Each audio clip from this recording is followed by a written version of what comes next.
Hello everyone, welcome back to our channel. Today we are diving into a topic that often confuses many developers, like the differences between const read only and a static keyword in C#. So basically we are going to dive into today these concepts, basically const read only, the what purpose we are using that const keyword, read only keyword and pick in a C#. So if you are ever wondered when to use this keyword or what makes them unique, this video is for you. So please watch this video to understand that concept. So चलिए देखते हैं कि आज const keyword और read only keyword के बारे में basically क्या है read only const. So इसका definition देखते हैं कि पहले const keyword का. So we are going to start a const keyword. Definition of the const keyword, we can say like the const keyword in a C# is used to declare a constant field or a local. Once assigned, the value of a const cannot be changed. Means if any value is assigned to the const keyword, we cannot change the value for that constant keyword. And the key points we can check in the constant keyword, like const values are implicitly static, meaning they belongs to the type rather than any instance of the type. And the second key point about the const is the value of a const must be known at a compile time. Means on the compile time only we can assign the value for the const keyword. Next key point is you can only assign primitive types like integer, string, etc. or other constant values to a const. Means we can only assign like a primitive data types to the const keyword to the compile time, and directly we can assign the value. तो चलिए देखते हैं उसका एक example. So we will go to see the example of the const keyword so that you will understand that how we can define the const and in application how we can use that. So it is a very simple example.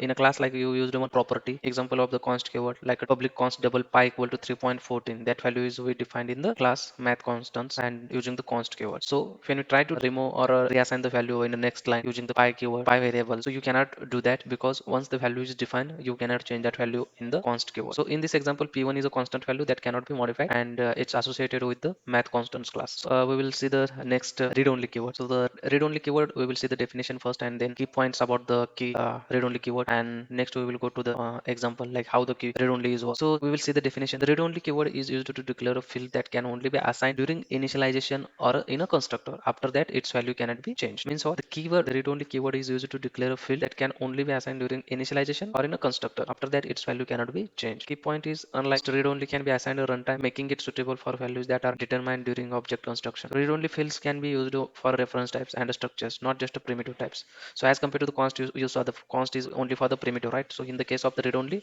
we can use the objects reference types like structures and objects. We can use the not just primitive type. We can add to the read-only case. So we will check one example for the read-only case. So here is the example like public class circle, and read-only double radius is the property we added, and that value is assigned in the constructor. So whatever the constructor value is coming through the constructor, that we will define in the constructor. So here the radius field can only be set during object creation and cannot be modified later. And next we will see the differences of the const and read-only. So basically what is the differences between const and read-only? Const is a value is set at a compile time, and in the read-only case value is set at runtime, usually in the constructor. The second difference is in the const is implicitly static, and we can say it is cannot change once object once assigned. Means once the value is assigned to the const keyword, we cannot change the value. And the read-only case cannot change after initialization. It's after the initialization only we cannot change the value. Means in the after constructor. Yeah, so that is about the const and read-only keyword. So understanding the difference between const and read-only is crucial for writing efficient and maintainable C# code. Whether you're working with constant immutable values or share data across instances, knowing when and how to use these keywords will make your code cleaner and more robust. If you found this explanation helpful, don't forget to give this video a thumbs up, subscribe to channel and hit the bell icon so you never miss an update. Drop any questions you have in the comments. So I will see you in the next video.